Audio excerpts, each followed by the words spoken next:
prêts à répondre des conneries grosses comme eux aux maillons faibles. Je parle pas des gouvernants, mais des pseudo-bacheliers.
Alors je ne dis pas que c'est une bonne chose, mais je pense qu'il y a beaucoup d'hérésie en la matière. Maintenant, la plupart des objets qui nous sont donnés à voir dans des musées d'art contemporain traduisent absolument cette logique-là. Il suffit qu'un groupe de décideurs positionne n'importe quel type d'objet dans un cube de plexiglas à Beaubourg ou ailleurs, et on décrète qu'il s'agit d'une œuvre d'art. C'est un décret foncièrement artificiel.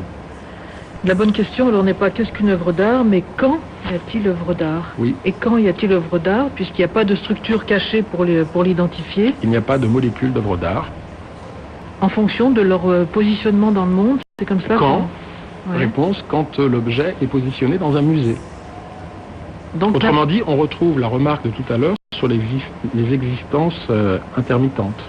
En fonction du lieu où il se trouve, l'objet est plus ou moins une œuvre d'art. Je pense très sérieusement que les œuvres d'art n'ont pas plus de réalité en tant que telle qu'un animal de zoo n'est un animal de zoo. Un animal de zoo, c'est un animal. Il se trouver dans un zoo. Il est dans une cage. Une œuvre d'art, c'est un objet qui est dans une cage, et cette cage s'appelle un musée d'art.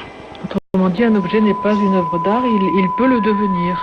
Un objet n'est pas, le verbe être, au sens substantiel, au sens identitaire, au sens ontologique, une œuvre d'art. Il est contextuellement, il est positionné comme une œuvre d'art.